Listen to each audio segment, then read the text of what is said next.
வணக்கம். தான பத்திரம் அதாவது கிஃப்ட் டீடு சம்பந்தமாக ஆந்திர பிரதேச உயர்நீதிமன்றம் ஆந்திர ஹைகோர்ட் ஒரு மிக முக்கியமான தீர்ப்பு கொடுத்திருக்காங்க. அதை பற்றி இந்த வீடியோவில் மிக சுருக்கமாக பார்ப்போம் வாங்க. அதாவது ஆந்திர பிரதேச ஹைகோர்ட்டுக்கு ஒரு ரிட் பெட்டிஷன் போகுது. அதாவது டிக்ளரேஷன் ஆஃப் சூட், சொத்தின் மீதான உரிமை கோரி ஒரு வழக்கு கொடுக்கப்படுகிறது. அது என்ன கேஸ் அப்படின்னா, பதிவு செய்யப்படாத தான பத்திரம் கிஃப்ட் டீடை தனக்கு உரிமை வழங்க வேண்டும், அந்த கிஃப்ட் டீடை பயன்படுத்தி அதை வைத்து தனக்கு உரிமை கோர வேண்டும் என்று, அதாவது அந்த சொத்தின் மீது தனக்கு உரிமை கொடுக்க வேண்டும் என்று, அந்த பதிவு செய்யப்படாத தான பத்திரத்தை வைத்து அந்த சொத்தின் மீது தனக்கு உரிமை கொடுக்க வேண்டும் என்று ஹைகோர்ட்ல ஒரு மனு போகிறது. இப்போ நீதிமன்றம் என்ன தீர்ப்பு கொடுத்திருக்காங்க அப்படின்னா, அதுல சில சட்ட பிரிவுகள் எல்லாம் சொல்லியிருக்காங்க.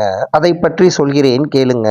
சொத்துரிமை சட்டம் 1882 பிரிவு 123 படி அசையா சொத்தை ஒருவர் தானமாக வழங்கும் போது அது முறையாக பதிவு செய்யப்பட்டிருக்க வேண்டும். அதாவது தானமாக கிஃப்டாக வழங்குபவர் கையொப்பமிட்டு 2 சாட்சிகள் முன்னிலையில் அது முறையாக பதிவு செய்யப்பட்டிருக்க வேண்டும். பதிவு செய்யப்படாத தான பத்திரம் செல்லாது அப்படிங்கிறத இந்த பிரிவு 123 சொத்துரிமை சட்டம் சொல்கிறது. அடுத்து பதிவு சட்டம் 1908 பிரிவு 17 மற்றும் பிரிவு 43 நீதிபதிகள் இந்த கேஸ்ல சுட்டி காட்டியிருக்காங்க.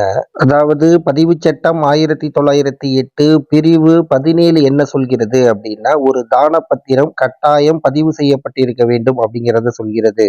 அவ்வாறு பதிவு செய்யப்படாத பட்சத்தில் அந்த தான பத்திரத்தை ஒரு சொத்தின் பரிமாற்றத்திற்கான ஆவணமாக நீதிமன்றத்தில் சமர்ப்பிக்க பயன்படுத்த முடியாது என்று கூறி பதிவு சட்டம் 1908 பிரிவு 49 சொல்கிறது அப்படிங்கிற பாயிண்ட நீதிபதிகள் சொல்றாங்க.